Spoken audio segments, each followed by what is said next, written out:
है भारत की स्वर कोकिला लता मंगेशकर, जिन्हें साक्षात भगवान का रूप माना जाता था।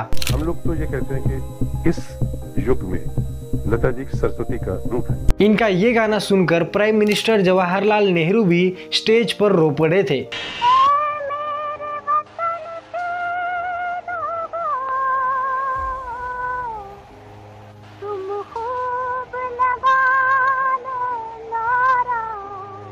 इन्होंने 50,000 से ज्यादा गाने रिकॉर्ड किए थे और इनकी सफलता को देखते हुए इन्हें धीमा जहर दिया गया था। उस समय हर सिंगर लता मंगेशकर जी के जैसा बनना चाहता था, लेकिन लता मंगेशकर फिर से कभी लता मंगेशकर नहीं बनना चाहती थी। तो मैं लता मंगेशकर बनना नहीं चाहती। उनकी पूरी लाइफ जर्नी इस वीडियो में कवर है, बस एडिटिंग और बैकग्राउंड को थोड़ा सा इग्नोर करना। ईयर था 28 सितंबर 1929, जब ब्रिटिश इंडिया के इंदौर मध्य प्रदेश में लता मंगेशकर जी का जन्म हुआ था। पहले उनका नाम हेमा मंगेशकर था, लेकिन उनके पिता ने अपने प्ले के कैरेक्टर लतिका से इंस्पायर होकर उनका नाम लता मंगेशकर रखा। उनके पिता पंडित दीनानाथ मंगेशकर एक famous Marathi Konkani classical singer थे और साथ ही उनके पापा घर पर सिंगिंग क्लासेस भी चलाते थे। लता मंगेशकर भी गा सकती है और बहुत अच्छे से गा सकती है। ये बात उन्हें तब पता चली जब उनके पिता बीच क्लास से उठकर घर से बाहर चले गए और लता मंगेशकर किसी को गाना गाकर सुनाने लगी। उतने में उनके पिता ऊपर आ गए और उनसे कुछ ये कहा और सुन के अंदर आए तो मैं भागी वहां से। तो मेरे पिताजी ने मेरी माँ को कहा कि ये घर में गवैया बैठा है और मैं बाहर क्यों सिखा रहा हूँ लोगों को। आपको बता दूं, इस समय लता मंगेशकर केवल 5 साल की थी, जिसके बाद वो भी अपने पिता के साथ सिंगिंग प्रैक्टिस करने लगी और इसके बाद से ही उनकी रियल जर्नी शुरू हुई। 1942 में जब लता मंगेशकर केवल 13 साल की थी, तभी दिल की बीमारी से उनके पिता चल बसे। लता मंगेशकर 5 भाई बहनों में सबसे बड़ी थी, जिस कारण घर की पूरी जिम्मेदारी उनके कंधों पर थी। लेकिन फिर उनके पिता के दोस्त विनायक दामोदर कर्नाटकी, जिन्हें मास्टर विनायक भी कहा जाता था, उन्होंने लता जी को सिंगर और एक्टर के रूप में करियर शुरू करने का मौका दिया। लता दीदी ने अपना पहला गाना गाया था फिल्म किती हसाल के लिए, जो था नाचू या गड़े खेड़ू सारी मनी हाउस बारी। लेकिन ये गाना रिकॉर्ड तो हुआ, लेकिन फिल्म में इस गाने को ऐड नहीं किया गया। फिर मास्टर विनायक जी ने उन्हें एक फिल्म में छोटा सा रोल दिया, जो थी पहली मंगला गौर, जिसमें उन्होंने नटली चैत्राची नवलाई गाना भी गाया था।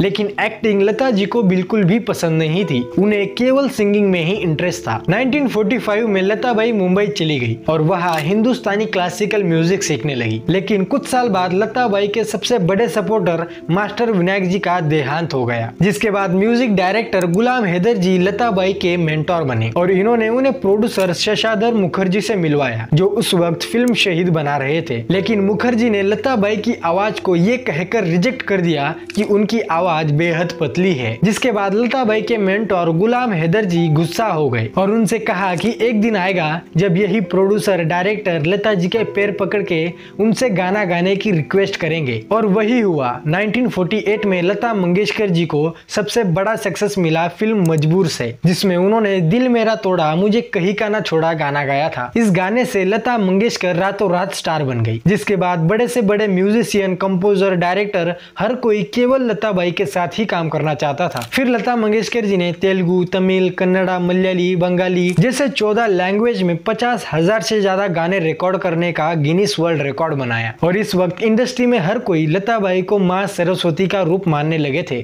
जिनको हम सरस्वती माँ बोलते हैं, हमारी दीदी यानी लता मंगेशकर। लेकिन फिर कुछ ये हुआ। ईयर 1962 के शुरुआत में लता जी अचानक बीमार रहने लगी। एक सुबह उन्हें उल्टियां भी शुरू हो गई। जब डॉक्टर ने चेक किया तब पता चला कि कोई लता बाई के खाने में स्लो पॉइजन यानी धीमा जहर मिलाकर उन्हें मारने की कोशिश कर रहा था। 3 महीने तक लता बाई बिस्तर पर पड़ी थी। बाद में पता चला पॉइजन देने वाला घर का कुक था। लता मंगेशकर जी को इंडिया का सबसे बड़ा सिविलियन अवार्ड भारत रत्न से सम्मानित किया गया है। साथ ही उन्हें पद्म भूषण, पद्म विभूषण, दादा साहब फाल्के अवार्ड जैसे कई अवार्ड्स उन्हें मिल चुके हैं। मुझे फुल वीडियो इंटरव्यू तो नहीं मिला, लेकिन एक इंटरव्यू में जब लता दीदी को पूछा गया कि आप अगले जन्म में फिर से लता मंगेशकर बनना चाहोगी, तो लता दीदी का कुछ ये जवाब था, ना ही जन्म मिले तो अच्छा है, और अगर वाकई जन्म मिला मुझे तो मैं लता मंगेशकर बनना नहीं चाहूँगी। नहीं, ये लता मंगेशकर की जो तकलीफें हैं वो उसको ही पता है। 26 जनवरी 1963 को रिपब्लिक डे के दिन दिल्ली में एक स्पेशल प्रोग्राम ऑर्गेनाइज हुआ था, जहां लता मंगेशकर जी ने अपने मधुर आवाज में शहीद जवानों की याद में जब गाना गाया तब प्राइम मिनिस्टर पंडित नेहरू भी रो पड़े थे और तब उन्होंने लता दीदी को कुछ ये कहा था। तब मुझे पंडित जी ने कहा कि बेटा तुमने मुझे आज रुला दिया। लेकिन न चाहते हुए भी वो दिन आया जब फरवरी 2022 को 92 साल की उम्र में लता दीदी ने अपनी आखिरी सांस ली।